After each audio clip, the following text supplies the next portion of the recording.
So, అంటే వెంకటేష్ చిన్నప్పటి నుంచి ఏమన్నా స్ట్రగుల్స్ పడ్డాడా? పడ్డాడు. ఏమేం పడ్డాడసలు? అంటే నేను డెలివరీ బాయ్‌గా చేయడం మా ఫ్యామిలీకే తెలీదు.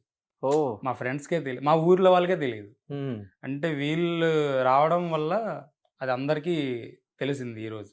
ఓకే. కానీ నేను మా ఫ్రెండ్‌కి తెలుసు. నాకు ఆపర్చునిటీ ఇచ్చిన ఆయనకి తెలుసు. హ్మ్. నాతో పాటు నా రూమ్‌మేట్ ఒక అబ్బాయికి తెలుసు. ఆయన హ్మ్. కూడా నా 10థ్ క్లాస్‌మేట్. ఓకే. ఆ అబ్బాయికి తెలుసు. ఇంకెవరికీ తెలీదు ఈ విషయం. హ్మ్. నేనిలా డెలివరీ బాయ్ చేస్తున్న విషయం.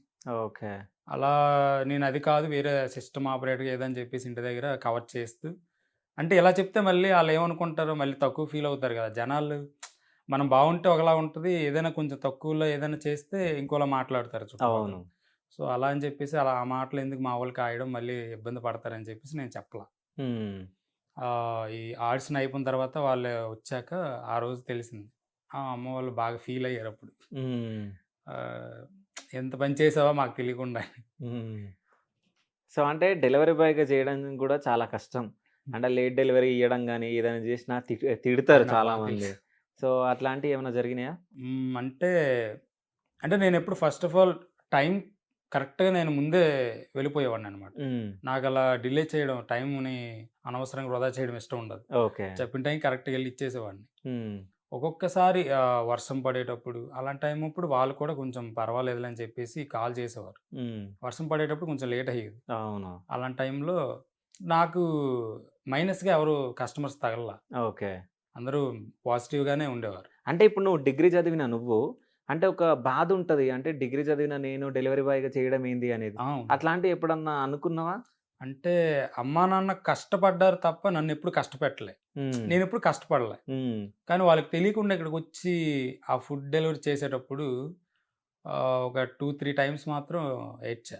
ఓకే. అంటే అది వాళ్ళకి తెలీదు. నేను నైట్ పడుకునే టైం ఇంకా 2, 3 వరకు నిద్రొచ్చేది కాదు. హ్మ్. ఆ టైంలో ఫుల్‌గా ఇంకా ఆ టైంలో వచ్చేది. హ్మ్. ఇంకా డే టైమ్‌లో ఎప్పుడు అలా ఫీల్ అయ్యేవాడిని కాదు. అంటే పడుకునేటప్పుడు లోన్‌లీగా ఉంటుండే గదా! ఇంకా ఇదేనా చేస్తున్నాను ఇంకా ఇంతేనా అని చెప్పేసి అది నాకు మైండ్‌లో బాగా రన్ అవుతుండేది. హ్మ్. అలా అప్పుడు నైట్ టైమ్స్ ఒక 3, 4 టైమ్స్ బాగా బాధపడి ఏడ్చే టైమ్స్ కూడా ఉన్నాయి. ఓకే. అంటే ఇప్పుడు ఈ బాధలన్నీ ఎవరికి చెప్పుకుంటుంటివి నువ్వు? అంటే బెస్ట్ ఫ్రెండ్స్ గాని, ఎవరన్నా నీకు బెస్ట్ పర్సన్స్ ఎవరు? ఏమన్నా బాధలు చెప్పుకోవాలంటే? అంటే ఒక సూర్యప్రసాద్ అని నా రూమ్‌మేట్ అన్న ఒక అబ్బాయున్నాడు. ఓకే. తను కూడా బాగా హెల్ప్ చేశారు. హ్మ్. అంటే నేను మ్యూజిక్ క్లాస్‌కెళ్ళి వచ్చేటప్పటికి తను వండి పెట్టడం.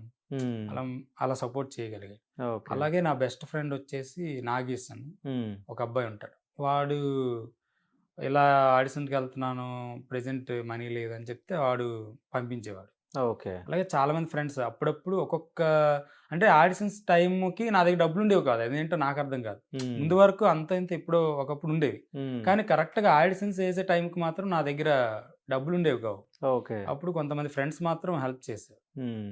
సో, అంటే అమ్మ, నాన్న కూలి పనులు చేస్తూ నిన్ను చదివిపియడం జరిగింది. సో, అన్నయ్య చదువుకున్నాడా? నువ్వు ఒక్కనివేనా?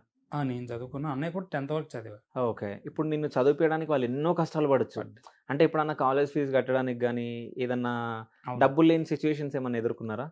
అంటే వైజాగ్‌లో నేను 16 ఇయర్స్ ఉండేటప్పుడు ఆడిషన్స్‌కొచ్చా. ఓకే.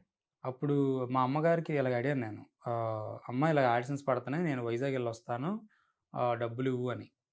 అడిగితే అప్పటికి రూ. 100 లేవు ఆ టైంలో. ఓకే. రూ. 100 ఇక్కడి నుంచి వైజాగ్ వచ్చి మళ్ళీ ఇంటికెళ్ళడానికి ట్రైన్‌లో అనమాట. హ్మ్. రూ. 100 లేవు. దానికోసం ఒక షాప్ ఆయన ఉంటారు మా ఊర్లో. ఆయన దగ్గరికి వెళ్ళి, ఇలా మేము రేపు కూలికెళ్ళి వస్తాం. ఆ డబ్బులు రాగానే మీకిస్తామని చెప్పేసి రూ. 100 ముందే తీసుకొని నాకిచ్చారనమాట.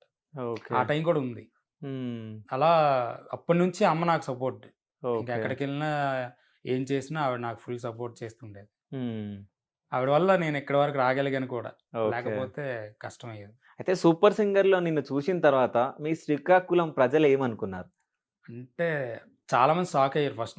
అందరూ అందరి కోసం ఏమో గాని నేను చెప్పవలసింది మా ఫ్యామిలీలో నేను చూడాలనుకున్నది చూసా. హ్మ్. అంటే వాళ్ళు తక్కువగా అనుకున్నారు చాలామంది. హ్మ్. వాళ్ళ కళ్ళల్లోనే నేను అది చూడాలి అనేసి నేనెక్కువ అనుకున్నా. హ్మ్. వాళ్ళ కళ్ళల్లోని చూసాను. వాళ్ళ ద్వారా నేను మంచి మన్ననలు పొందా. ఓకే. సో, ఇప్పుడు ఇంట్లో ఎట్లుంది సపోర్ట్ అన్న దగ్గర నుంచి గాని, అమ్మ దగ్గర నుంచి, నాన్న దగ్గర నుంచి? ఇప్పుడు సపోర్ట్ ఉంది బానే. బానే ఉంది. ఇప్పుడు బానే ఉంది. ఓకే. అమ్మంటే ఫస్ట్ నుంచి సపోర్టే. హ్మ్. ఏ విధంగా అయినా సరే నాకు ఎక్కడికైనా వెళ్ళాలంటే తను సపోర్ట్ చేసేది. కానీ నేనే ఇంత అయ్యాను కదా! మళ్ళీ ఏం అడుగుతాంలే అని చెప్పేసి కొన్ని టైమ్స్ అడిగేవాడిని కాదు. ఒక్కొక్కసారి నైట్ టైమ్ కూడా తినేవాడిని కాదు. హ్మ్. నార్మల్‌గా ఉండిపోయేవాడిని. తినేవాడిని కాదు. పస్తులుగానే. అలా ఉండిపోయేవాడిని నైట్ ఓహ్! టైమ్. అది చాలా వరకు తెలీదు. హ్మ్. కానీ నైట్ టైమ్ అక్కడ వైజాగ్‌లో ఉండేటప్పుడు కొన్ని కొన్ని టైంలో ఉండేది కాదు. హ్మ్. ఆ టైంలో వాళ్ళకడిగితే "నువ్వు వైజాగ్‌లో ఉండి ఏం చేస్తావు?" అనేసి అటునుంచి రిప్లై నాకు ఏమైనా ఆ! అడిగారనుకోండి. అదే. ఏం మళ్ళీ ఏం చెప్పలేం గదా! చెప్తాం ఆ! మళ్ళీ? ఇదంతా చెప్పాలి. మళ్ళీ నేను చేస్తున్నదేంటో చెప్పాలి. మళ్ళీ ఈళ్ళందరూ మళ్ళీ మా ఫ్యామిలీకి అయ్యో! మీ బాబు ఇలా చేస్తున్నాడు. హ్మ్. ఏం చేస్తున్నాడు ఇంత చదివి అని చెప్పేసి ఏమైనా అయితే ఖచ్చితంగా ఇప్పుడు అనుకుంటారు. నువ్వు డెలివరీ బాయ్‌గా ఎవ్వరికి కనిపియకుండా చేసినావు గదా! ఎవరినైనా నువ్వు చూసి అంటే మళ్ళీ నిన్ను చూస్తే నన్ను చూడగలరని జెప్పేసి తప్పించుకున్న అది 3 రోజులున్నాయా? టైమ్స్ జరిగింది. 3 టైమ్సా? 3 టైమ్స్. చెప్పవి? అది బియ్యంపాలెంలో ఒక సర్కిల్ ఉంటది. హ్మ్. ఆ సర్కిల్ దగ్గరికి మా ఊరాయనే ఒక ఆయన ఉన్నారనమాట. ఓకే. అంటే మా ఊరాయన అంటే మా ఊర్లో పక్కన హ్మ్. ఒక విలేజ్. ఆయన ఆల్రెడీ నాకు ఊర్లో తెలుసు కొంచెం. ఓకే. తెలిస్తే ఏం చేస్తాం ఇంక అక్కడి నుంచి ఏం చేయాలి అని చెప్పి ఆయన ఫోకస్ చేస్తూ నేను హెల్మెట్‌ని కవర్ చేస్తూ వెనక నుంచి వచ్చేసేవాడిని. ఓకే. ఒక 2 టైమ్స్ అలా జరిగింది. హ్మ్. అలాగే ఒకసారి ఒక ఫ్రెండ్ దగ్గర నుంచి తప్పించుకోవడానికి చాలా ప్రయత్నాలు చేశా. ఓకే. అంటే అంటే కనిపియొద్దని జెప్పి ఆ! కనిపిస్తే మళ్ళీ ఏమనుకుంటారో ఇబ్బంది మళ్ళీ డీమార్ట్‌కెళ్ళా ఓకే. అక్కడ. హ్మ్. మళ్ళీ అటు నుండి వచ్చేటప్పుడు టీ షర్ట్ ఉంటది కదా మనది. హ్మ్. ఆ టీ షర్ట్ ఏసుకొని కరెక్ట్‌గా చూసేసాడనమాట. ఓకే. కవర్ చేయడానికి చాలా తతంగాలు పడ్డాను నేను. ఓకే. ఇలా మా ఫ్రెండ్‌ది వేసుకోవాలని చెప్పేసి వేసుకున్నా అని చెప్పి. కవర్ జేసినావు. కాదు ఇప్పుడు ఇది జూసిన తర్వాత మనోడు కాల్ జేయలేడా? ఇంకేం అనలేదు ఆడు. వాడికి ఓకే. తెలీదు. ఓకే.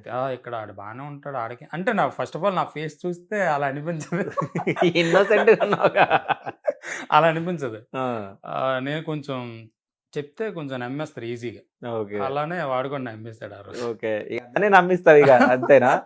అంటే మంచి వాటికి నమ్మిస్తా గానీ ఇంకే హ్మ్. విధంగా అయితే నా వల్ల కాదు. సో అంటే తెలిసిపోతది నేను అబద్ధం ఆడినా అది వెంటనే మొహంలో తెలిసిపోద్ది. హ్మ్. సో, మా టీవీ అనేది ఒక పెద్ద ఛానల్. సో, చాలా. దాంట్లో పెద్ద స్టేజ్ పైన సాంగ్ పాడడం జరిగింది. అవును. అవునా? ఫస్ట్ రోజు ఆ స్టేజ్ ఎక్కినప్పుడు నీ ఫీలింగ్ ఏంది? అంటే ఆ రోజు బాడీ మొత్తం షివర్ అయిపోయింది ఫస్ట్. హ్మ్. అంటే చిన్నప్పటి నుంచి ఒక్కసారైనా స్టేజ్ ఎక్కాలనే కోరిక గట్టిగుంది. హ్మ్. ప్రతి నైట్ కూడా నాకు కల అదే. స్టేజ్ ఎక్కాను, పాడుతున్నాను, జడ్జెస్ ఇలాగ అంటున్నారు. ఇవి నేను ఊహించేసుకునేవాడిననమాట ముందు ఓకే. నుంచి. కానీ ఆ రోజు నేను స్టేజ్ ఎక్కాక ఇంక బాడీ మొత్తం షివర్. హ్మ్. ఇంకా గజగజ వణికిపోవడం, ఫేస్‌లో కదలికలు ఎక్కువైపోవడం, అసల ఏం జరుగుతుందో అర్థం అవ్వట్లేదు. ఫస్ట్ సాంగ్ నాది 'ఆశాపాశం'. ఓకే. అది ఎలా ఉంటది చాలా ఆల్మోస్ట్ చాలా హై అవును. పిచ్ అవును. కొంచెం ఆహ్, ఇక మంచి స్ట్రెంగ్త్‌తో పాడాల్సిన అవునవును. సాంగ్. హ్మ్. ఆ రోజు అనుకున్నాను నేను ఇది పాడగలనా నేను ఆ స్టేజ్ మీద అనవసరంగా నార్మల్‌ది ఏదైనా సాంగ్ పాడాల్సింది కదా! అని.